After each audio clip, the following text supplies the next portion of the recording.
Yashodanandana Vrajjana Ranjana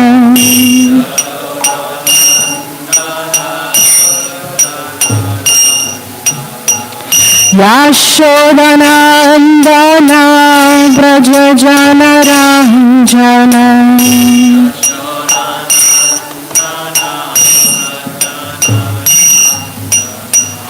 Yamuna Tira Vanachari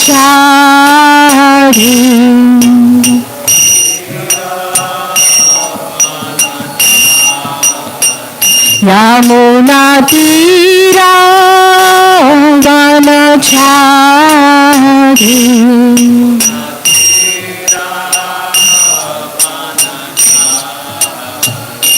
Jaya Radha Madhava Kunja Bihari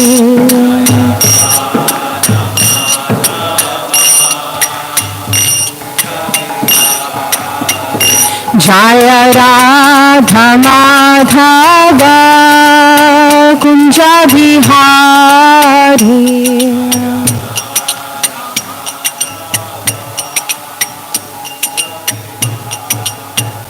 Jaya Gopi Jana Vallabha Girivaradhari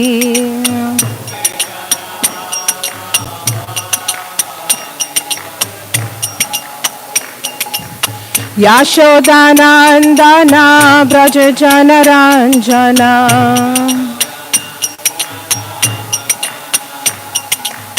Yamuna Tira Vanachari Yamuna Jaya Radha Madhava Kunja Bihari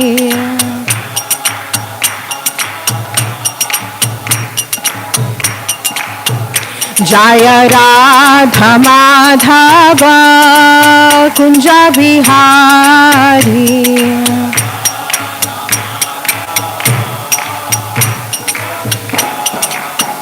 Jaya Radha Govinda Radha Govinda Radhe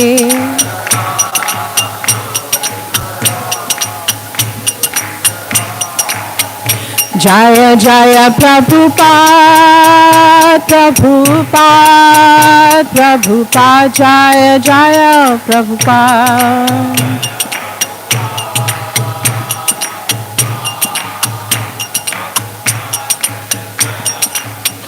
Nitai Gaura Hari Bol Hari Bol Hari Bol Nitai Gaura Hari Bol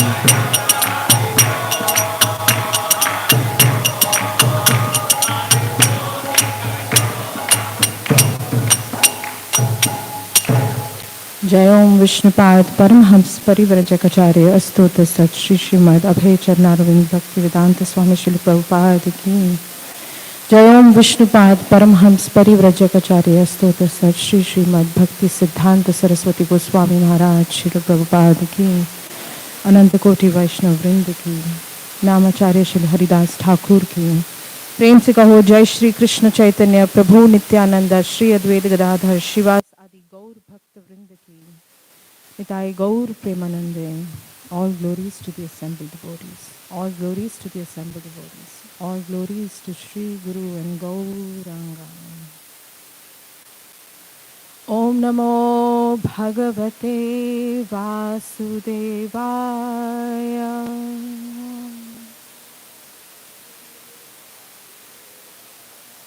Om Namo Bhagavate Vasudevaya.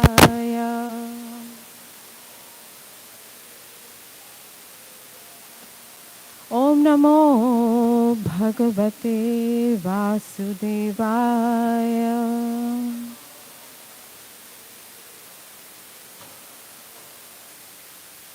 So today we're reading from Canto 3, Chapter 29. Text 28. Jivha Shreshta hi Ajivanam जीवा श्रेष्ठा हि अजीवानां तथा प्राणभृता शुभे तथा प्राणभृता शुभे तथा सचित्त प्रवरास तथा सचित्त प्रवरास तथाश्चेन्द्रियवृत्तयः तथाश्चेन्द्रियवृत्तयः जीवा श्रेष्ठा हि अजीवानां तथा प्राणभृता शुभे तथा सचित्त प्रवरास तथाश्चेन्द्रियवृत्तयः जीवा श्रेष्ठा हि अजीवानां तथा प्राणभृता शुभे Puffball, you want to put the puffball also? तथा सचित्त प्रवरास तथाश्चेन्द्रियवृत्तयः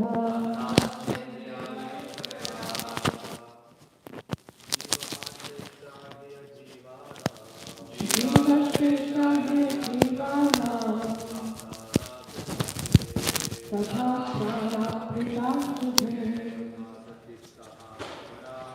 तथा सचित्त प्रवरास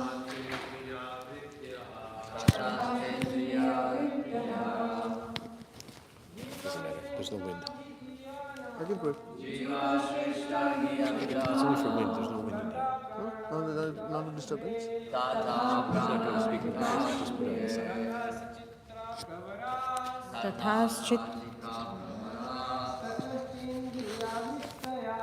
तथाश्चेन्द्रियवृत्तः जीवा श्रेष्ठा हि आजीवानां तथा प्राणभृता शुभे तथा सचित्त प्रवरास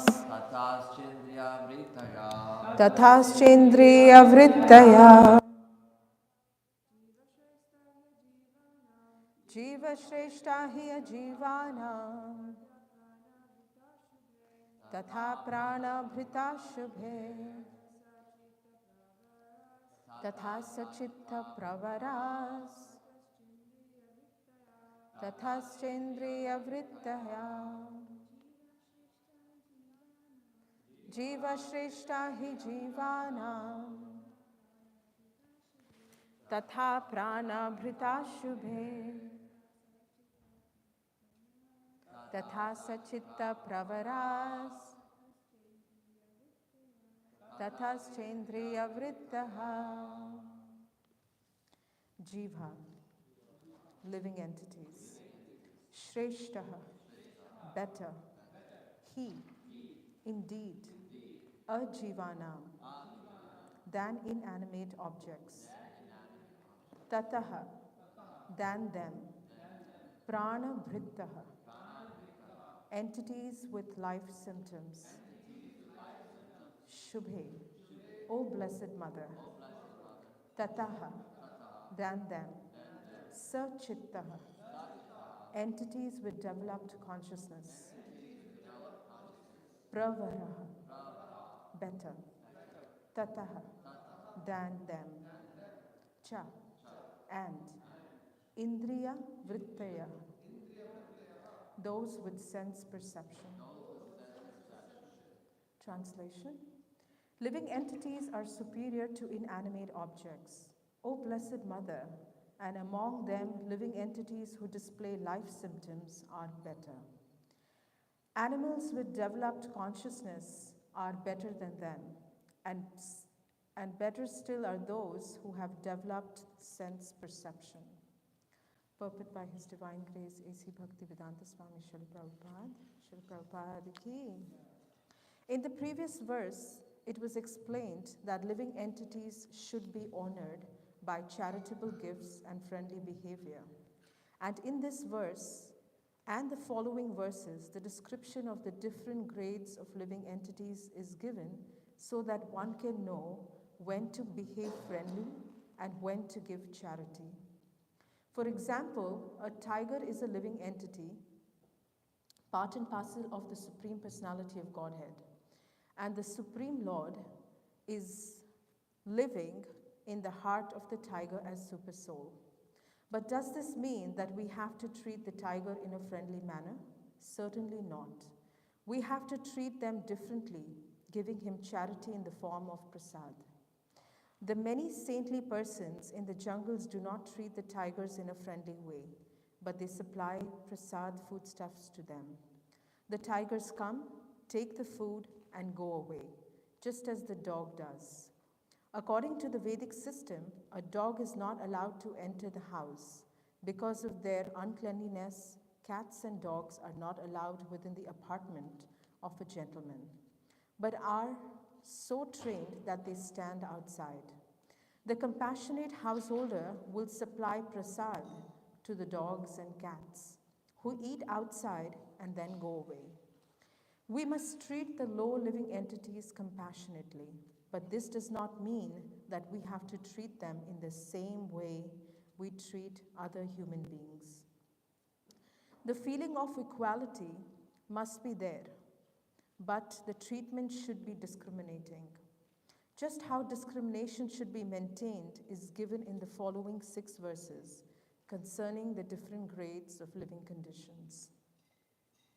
The first division is made between dead, stone-like matter, the living organisms. The living organisms is sometimes manifested even in stone.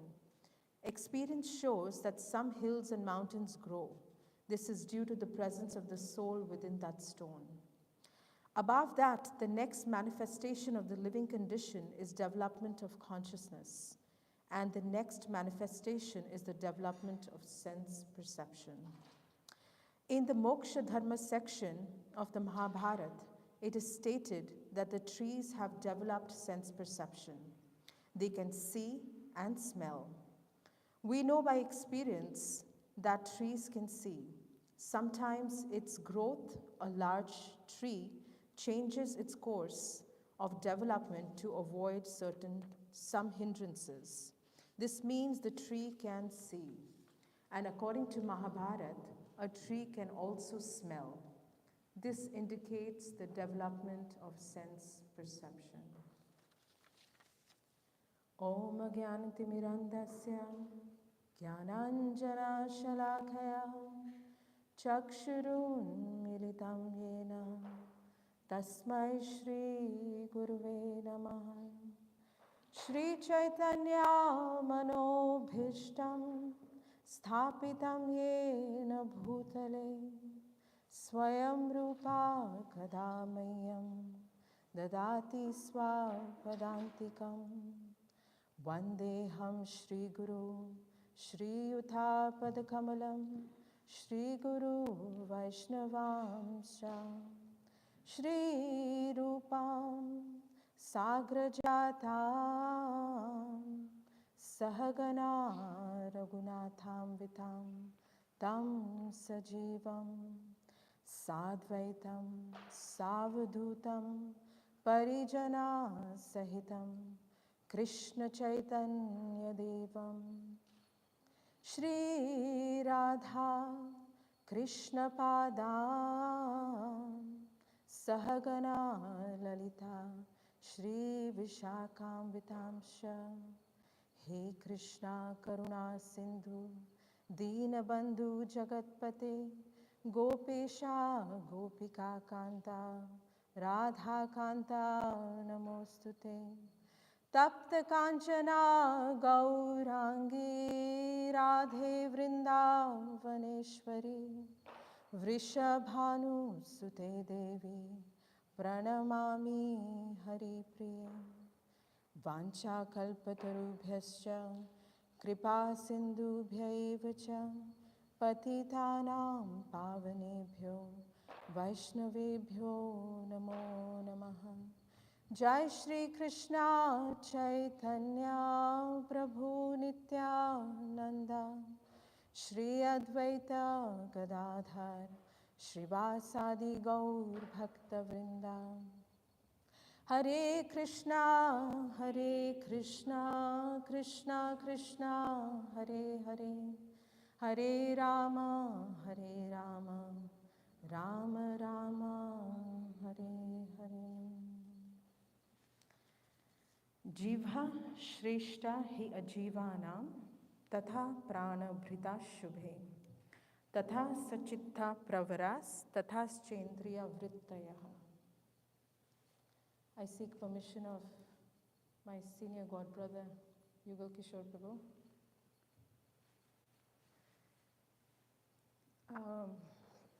So like we were discussing a few days back, in this episode, Sri Kapila Dev is answering Mother Devahuti's 7 questions.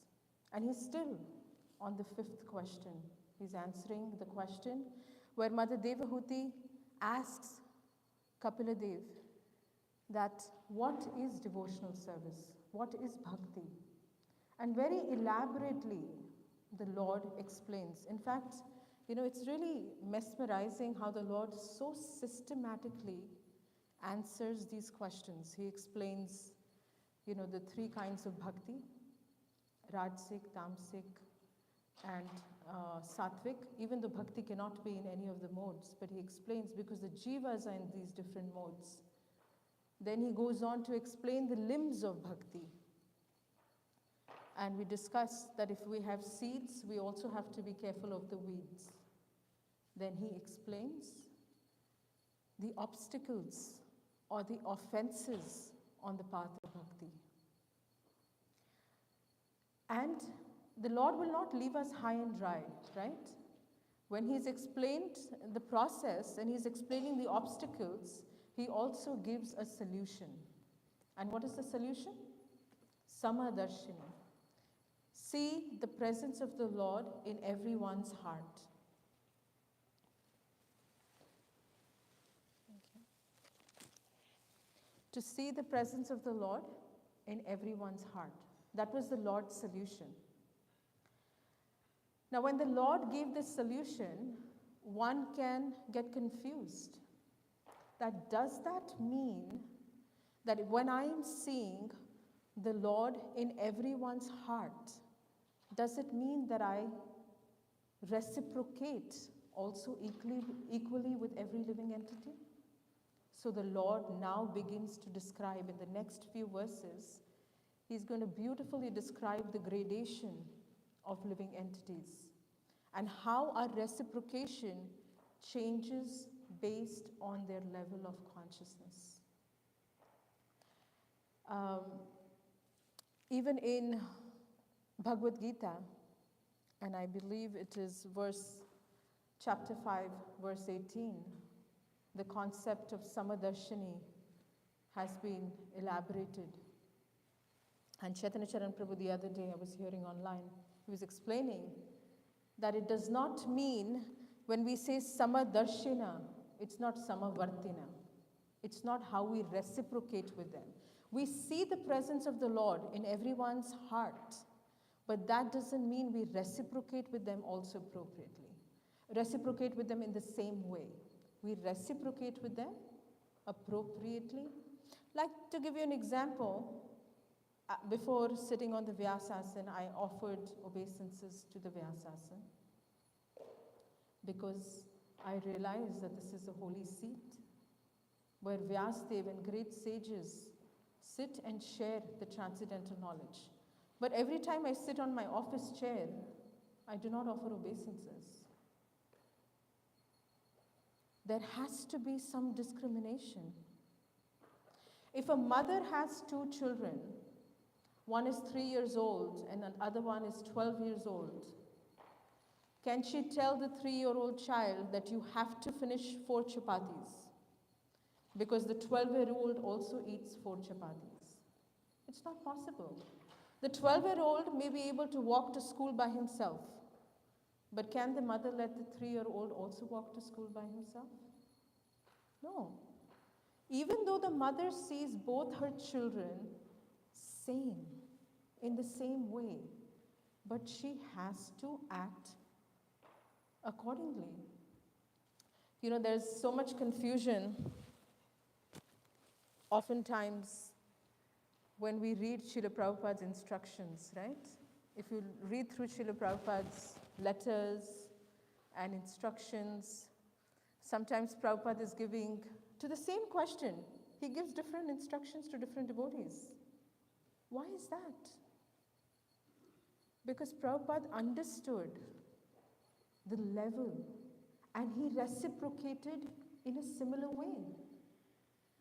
And it's very clear that that's not actually called discrimination, that's actually called proper judgment. We're not discriminating against people. We're properly judging where they're best situated and what will be beneficial for a particular living entity. There's also, Acharyas also give this example that if I'm thirsty, I cannot quench my thirst with rice. Can I? I must drink water. We have to discriminate. We can all say that water, rice, everything is the energy of the Lord. But we have to discriminate based on the necessity.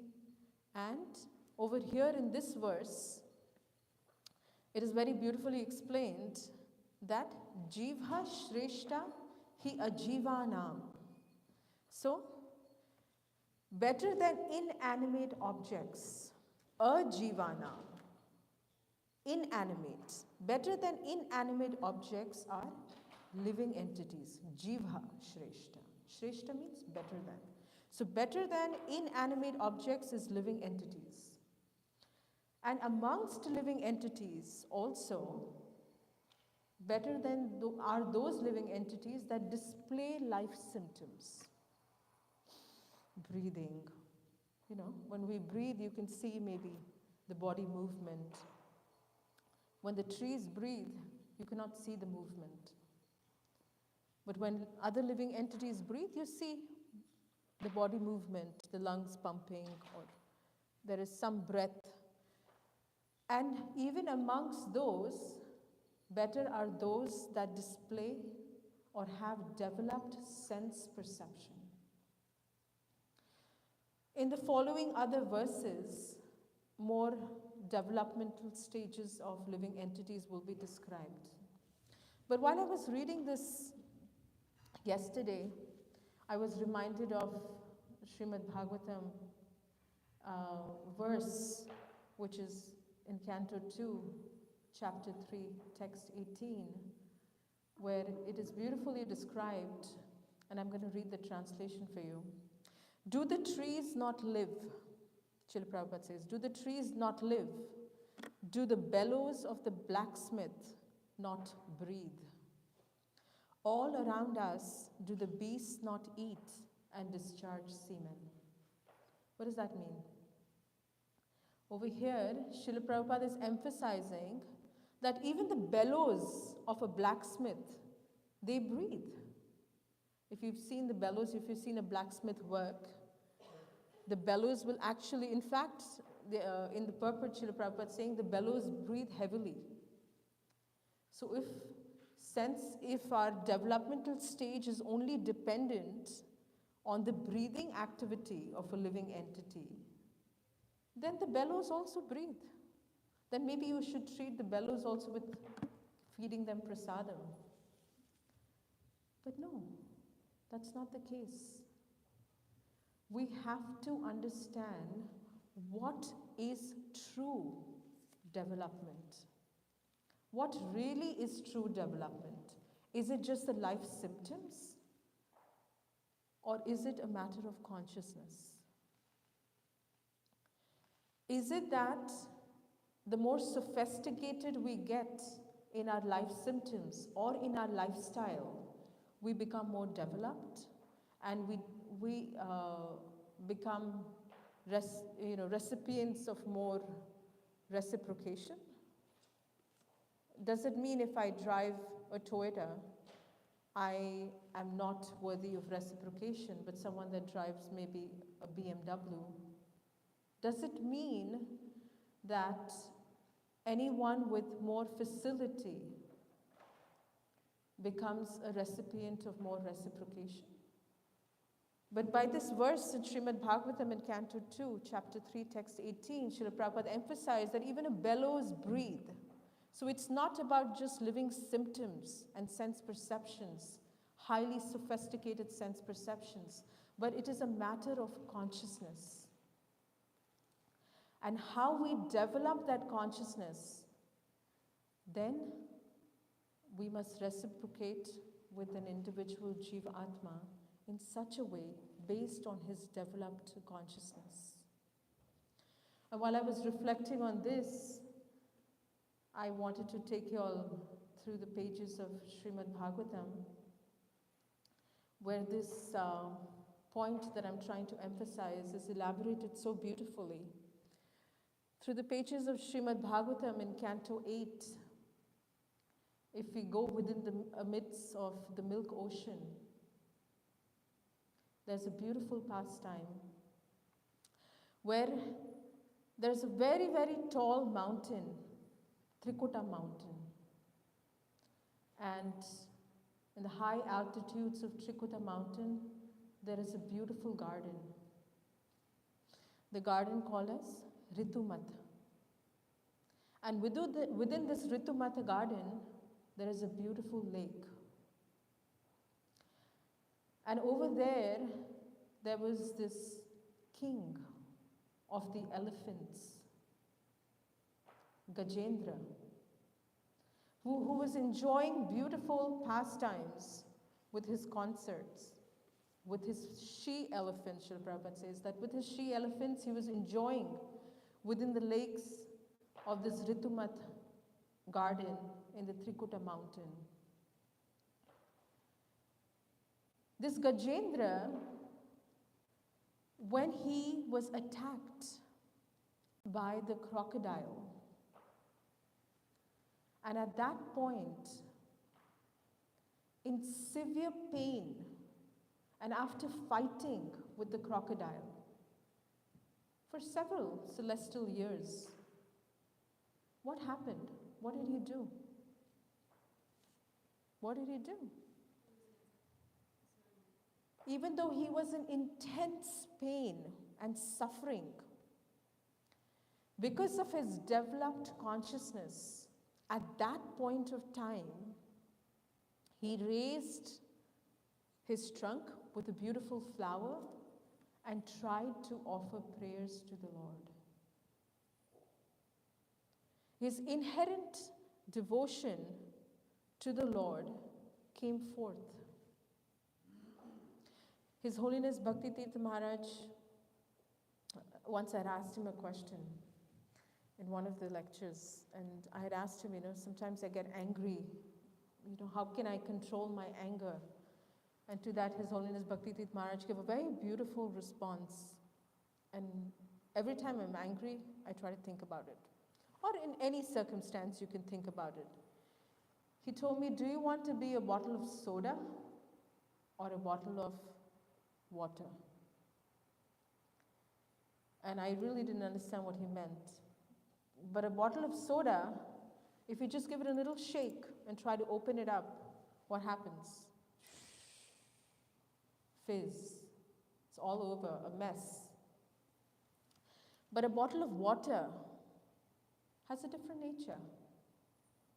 Even if you shake it up, no matter what obstacles are coming, no matter what somebody throws at you, and you open it up, it still manages to remain dhira, composed. And he told me that when you're squeezed in your life, when circumstances come in your life where you're squeezed, what you have been cultivating in your life will come to the surface. So if you squeeze an orange juice, you can't expect mango. You can't expect mango nectar to come out. So if you are cultivating envy, pride, greed in your life, that when we are squeezed by circumstances, there's no way we can take shelter of the devotees of Krishna. So we have to make a conscious effort that whenever we're squeezed by life circumstances, and I can guarantee you we will be squeezed because we are in the material existence. Its nature is that we will be squeezed. So when we're squeezed and we make a conscious effort of reminding ourselves that I don't want to be that bottle of soda, I want to be that sublime water. And I know for sure, as a quality check for yourself, if you fail at following something or you just fizz out, you realize what you have been cultivating and then find a way to rectify yourself. In short, this was the answer of Bhakti Tirtha Maharaj. It was so helpful. And when I was reading this verse yesterday, I was thinking Gajendra had so many things he could do. He was in an animal body. He was an elephant. If we're talking about the gradations that Kapila has been explaining over here, he's an animal in an animal body. But because of his developed consciousness, great sages have been meditating and perfecting their lives by reading the prayers of Gajendra. Why? Because of his developed consciousness. Because of his ability to take shelter of the Lord during the most trying circumstances. Similarly, the pages of Srimad Bhāgavatam, they have so many wonderful pastimes. And let's take you to Canto 6, where Vishwarup, the three-headed Vishwarup, is performing sacrifices for the Devatas. Why? Indra employs Vishwarup and he tells him that for the benefit of the Devatas, please perform sacrifices, offer oblations, so we become so strong and powerful. Vishwarup is the son of a demigod, but his mother was a demoness. She came from the demon clan.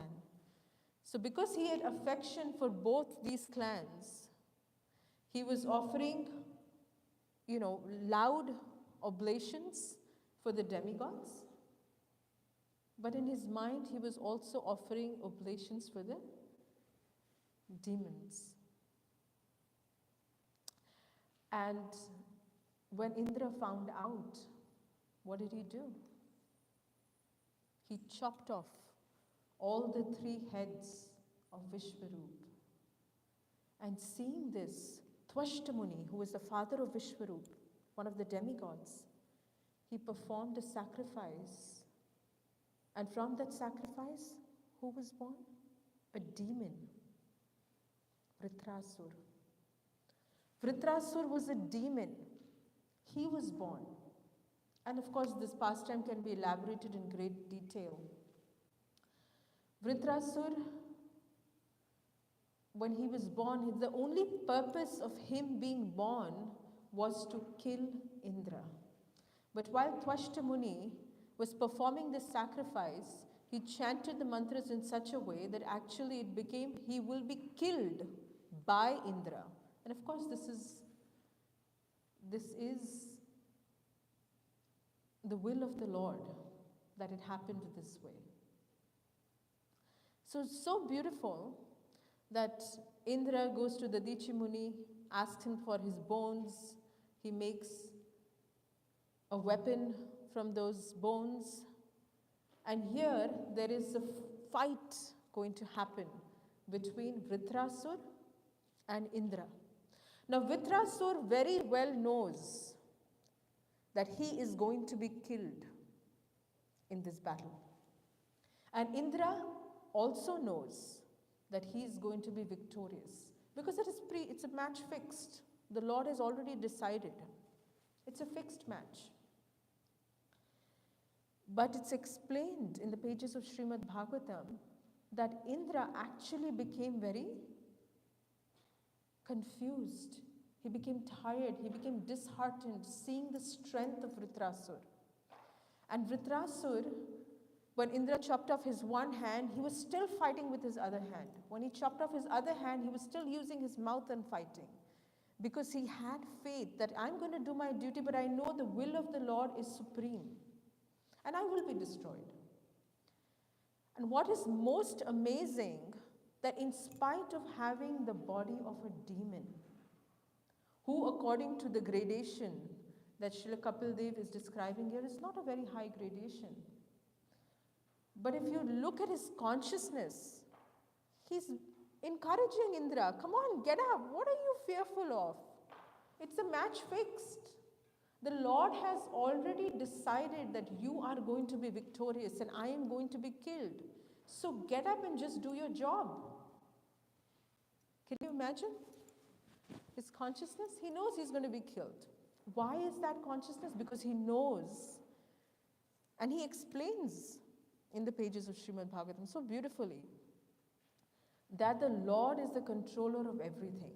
And he has decided that this is how it's going to be. So let's accept it. Get up. Come on, kill me. It's already predestined that you're going to be victorious. That was the consciousness of Vritrasur. If you look, Vritrasur had so many options. He could be disheartened. He could be angry. But what did he do? Because of his developed consciousness, he accepted the will of the Lord and very, very effectively, efficiently played his part. Played his part in the will of the Lord, in the plan that the Lord had set up. And we all have that opportunity. Sometimes we become disheartened when we see that some devotee is given more honor or respect or position or service. We become disheartened. Sometimes we become angry. Sometimes we become confused that this devotee is not qualified. But if we understand that it is the will of the Lord knows what's best. Let me play my part, like Vritrasur.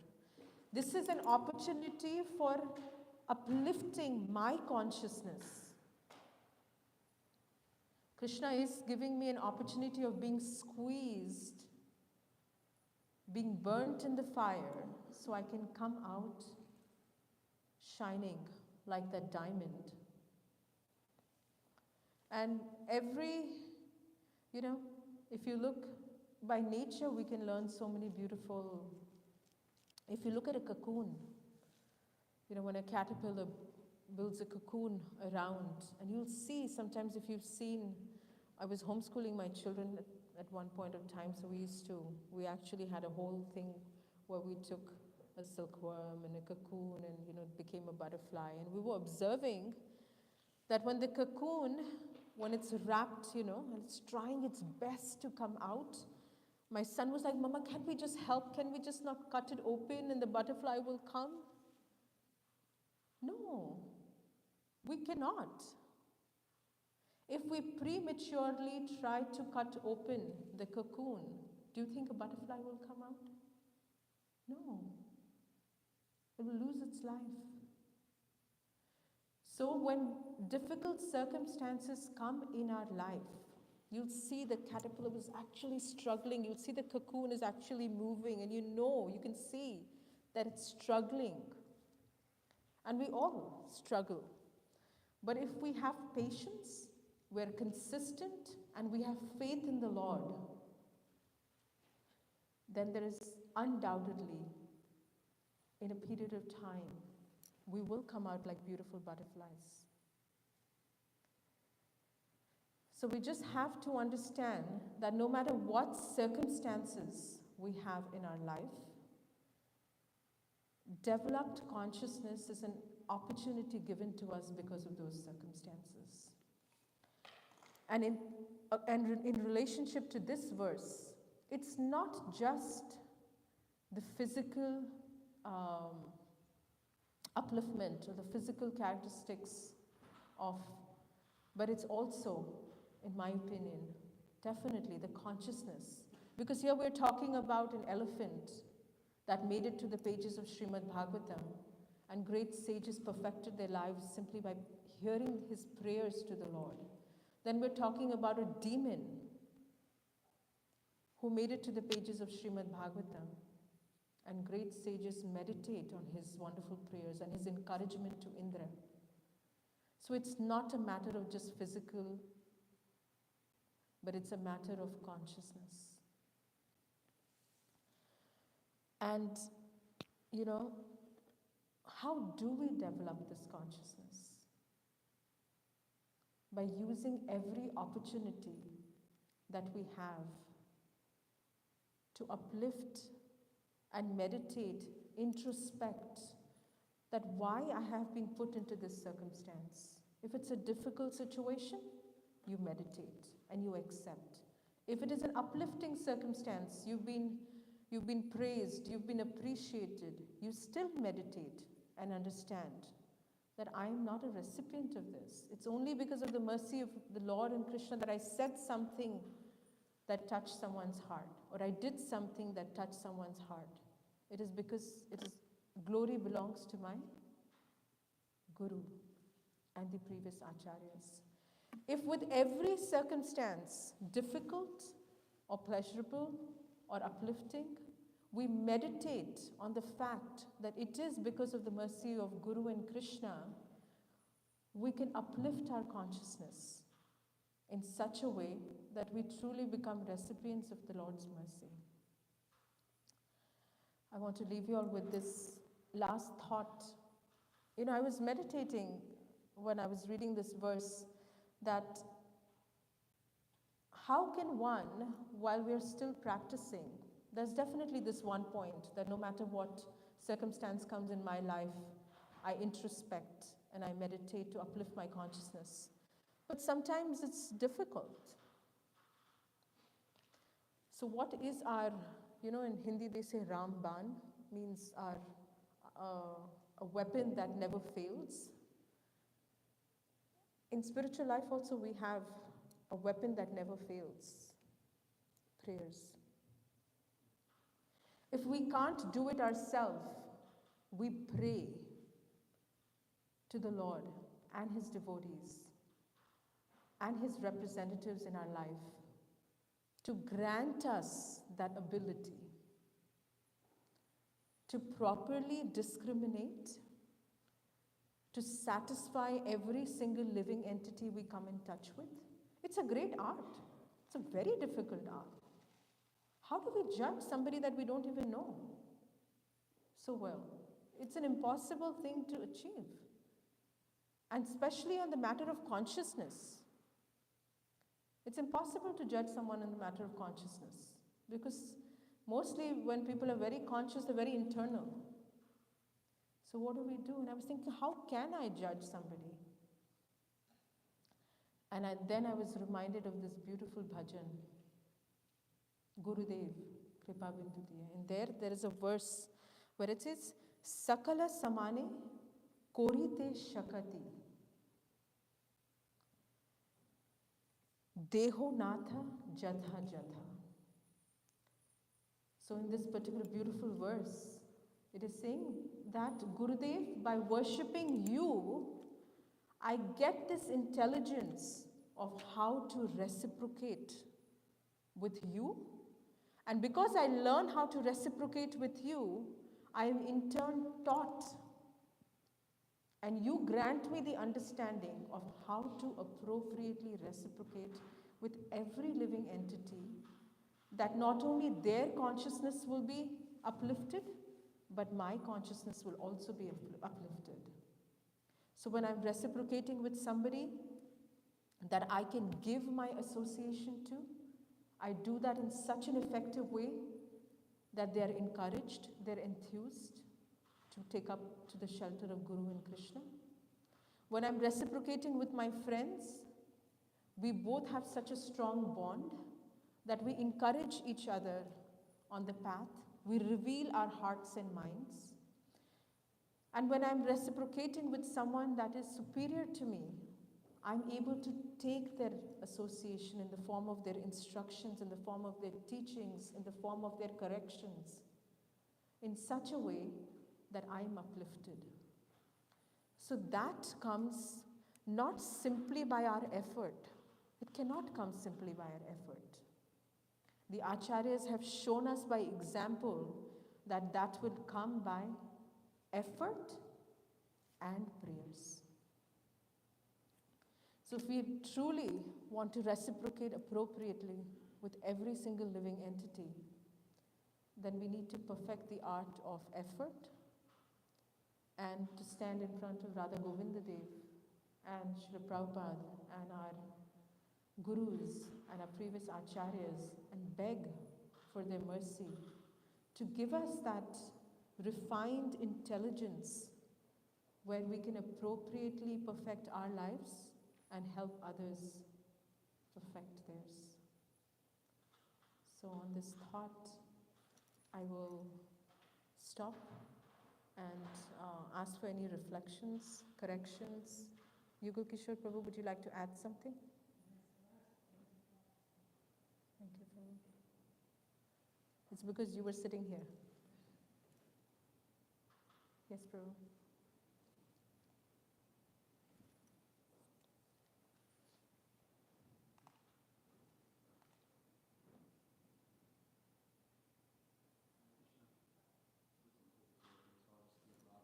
Okay. I really appreciate this class. It's really nice how you dove into this aspect of the matter of consciousness and how we have to overcome this idea of the conception of the bodies that we put on ourselves.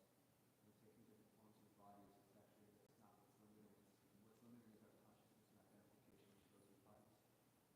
I really appreciated that. And I thought of when we were putting Soren's Bhakti Tirtha Maharaj, and then at the end it kind of ties in with this idea of how to respond in certain situations, and it depends on your internal consciousness.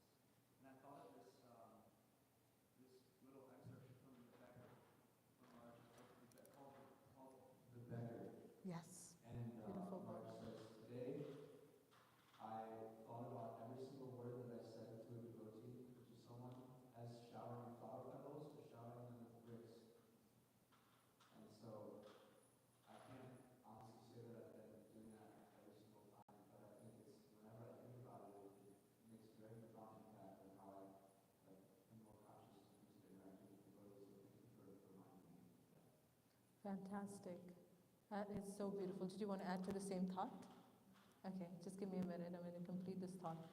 So while you were talking about the flower and bricks, His Holiness Bhakti Tirtha Maharaj was so expert.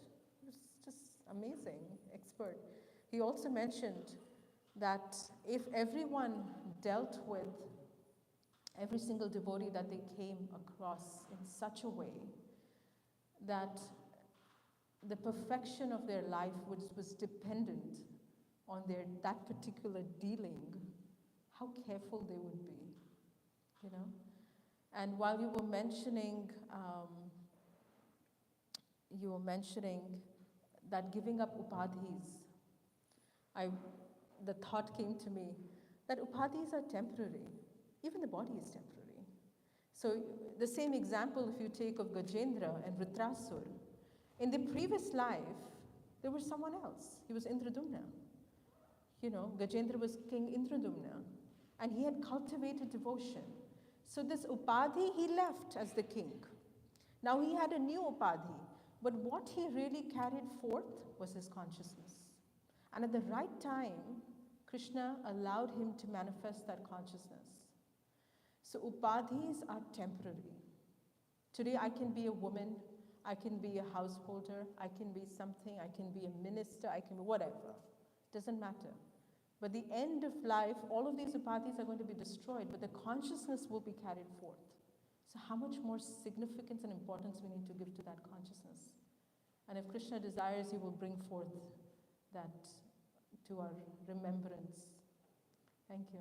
Thank you for bringing. Can I take a question from her first? Or reflection?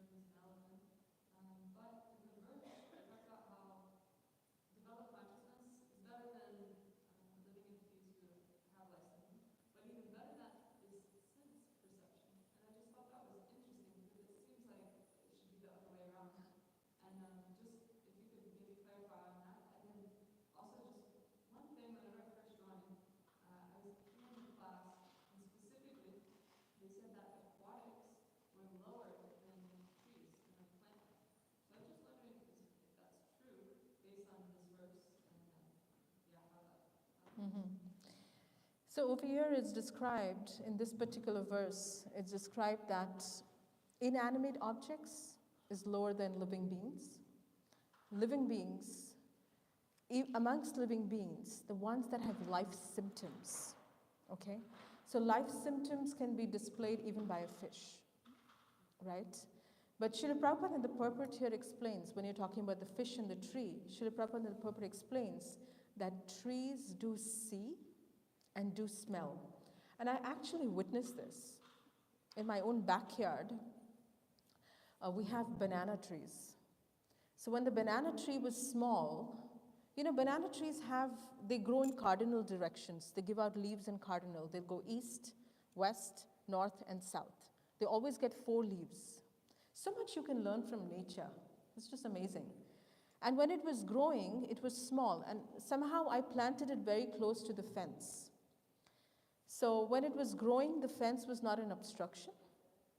And as soon as it became a certain height, because of the fence obstructing the west side, it was giving out only 3 leaves.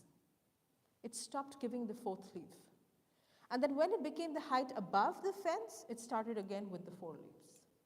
And I was thinking, look, the tree knows that there is an obstruction here, and this is how I need to adjust. So over here in this verse, displaying life symptoms is one thing. Like it's displaying, a fish displays, you know, if you see when a fish is about to leave the body and it flips over, you'll see it breathes very heavily. You can actually see bubbles in the water. But when you talk about developed sense perception, is feeling touch, feeling heat, feeling cold. That is a developed consciousness. It's like when you cut the throat of a chicken, it feels pain. And even though Srila Prabhupada said the trees, but it's more gross. You can actually see the blood. You can probably hear a shrill sound, or you can hear, but when you cut a tree, you might not be able to hear. So it is the higher level, because the senses are developed even further, not only to experience the pain, but also to show you that they're experiencing pain. So there is definitely the next level of living entities. So this is in general, but I just wanted to highlight in my own class, because this is going to go on for a few more verses before Kapil Dev starts to explain the 6th question of Mother Devahuti. And then the 7th, and then that's how this canto will end. I mean, this chapter will end.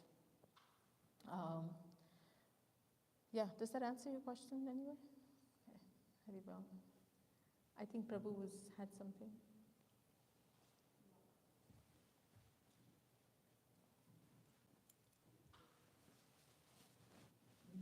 Hare Krishna, Prabhu. That was very nice. Thank you. I've always been unconsciously confused about like one verse that says when Lord states in 18th chapter, 54th verse of Govinda, Brahma Buddha Prasanatma Nasosati Nakamsati Samasavesu Buddhesu Madbhakti Bhagavatam. So I was always confused and sometimes even questioned by my friends and those like who I always try to pursue. I always try to give the instruction. They say like if Lord is situated within the every living entity, then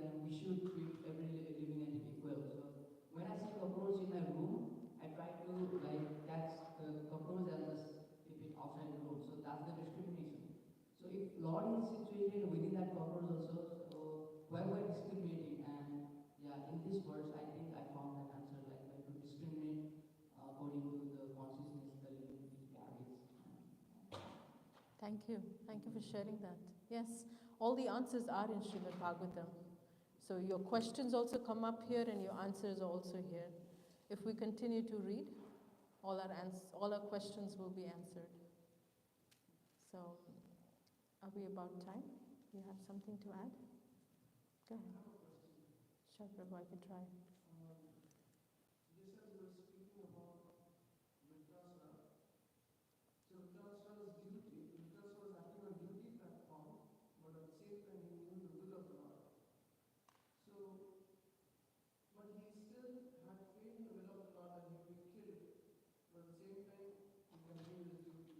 So sometimes when we draw parallels, we can see Karna actually knew Pandava's will because there was no partner. At the same time, he felt that he has to do his duty towards Duryodhana.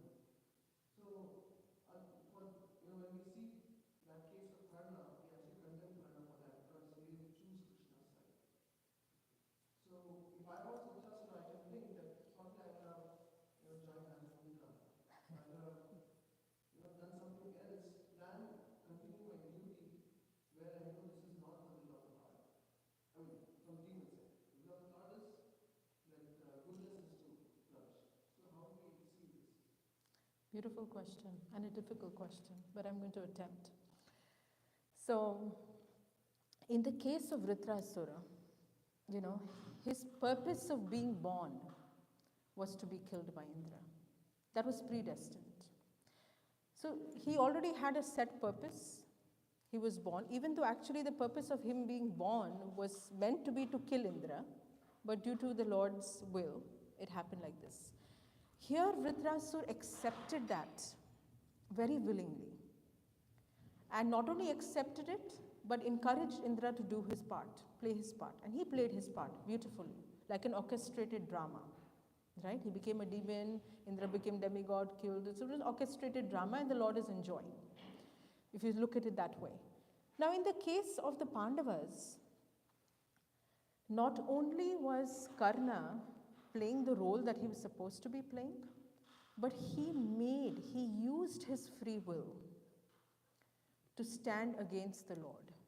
So the Lord went to him, right before the battlefield, the Lord went to him and said, you know what? You come join this camp. Yudhishthira will automatically give you this kingdom.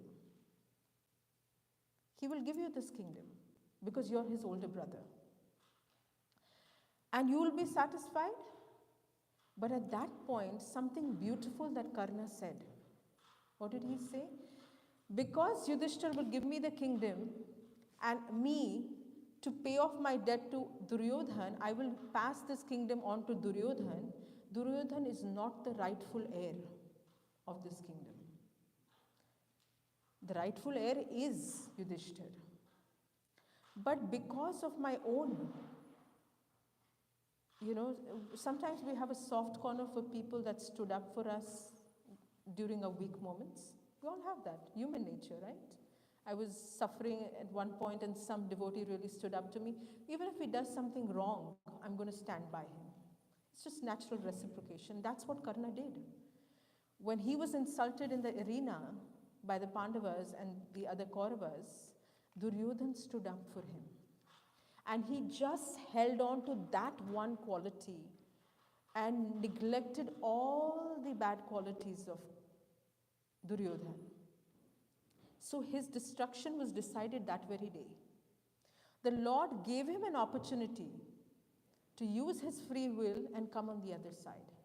That is why he is criticized, because his free will, he did not use it appropriately. But still, if you study the character of Karna, it is also the disrespect of the Pandavas and Draupadi and several other situations where he did not need to be a part of. And he had to be destroyed. So the Acharyas explain, in fact, I was hearing a lecture by, I think, Govinda Prabhu on Mahabharata, and he was explaining that the reason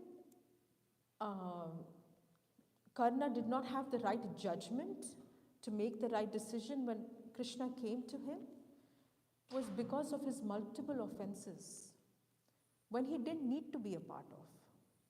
That is why we need to be very careful When devotees are being offended, we might just be there, but we need to know that we don't need to participate. He had opportunity of not participating in, the whole disrobing of Draupadi. He was a very much a participant of that. And not only that, even other activities that were used to try to kill the Pandavas. He was very much a participant of that. So for that reason, he was supposed to be destroyed.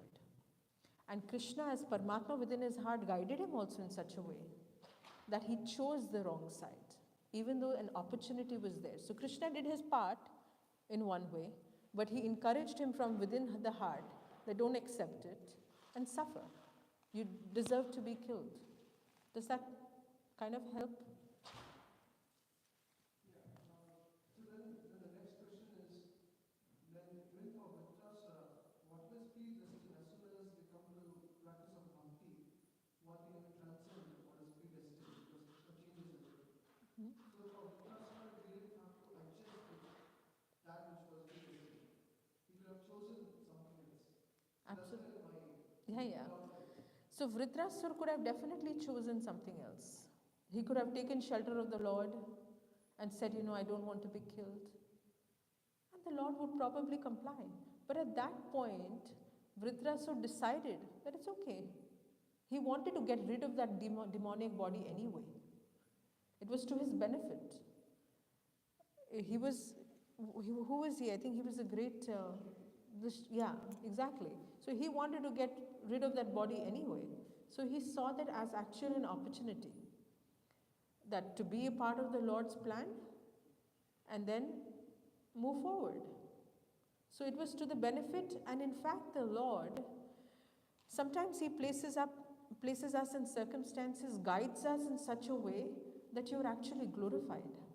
So Vritrasura became glorified in spite of having a demonic body, because he went with the Lord, he went with the plan of action, and he was freed. He moved away from that upadhi of being a demoniac person. So not a one size fit all. And that is why not only for reciprocation with living entities do we need refined understanding and prayers. We need to pray to Guru and Shri Radha Govinda Dev that they may give us that refined intelligence, that when such circumstances come in our life, we're able to make the right decision. And they definitely come in everyone's lives. They come in all of our lives. And if we have doubt, then we reach out to Guru. We reach out to senior devotees that may guide us appropriately. But in Vritrasura's point, he was clear that this is the will of the Lord, and I'm going to follow it. Not only I'm going to be free, Indra, you're also going to be blessed and benefited. In this whole bargain, consciousness has improved, no matter what the circumstances. So his consciousness carried forward from his previous birth to this birth and moving forward. He's glorified as a great devotee of the Lord. Similarly. Thank you, Prabhu. So we'll stop here. Grantraj Srimad Bhāgavatam ki jai. Srila Prabhupada ki. Ananta Koti Vaishnava Vrinda ki.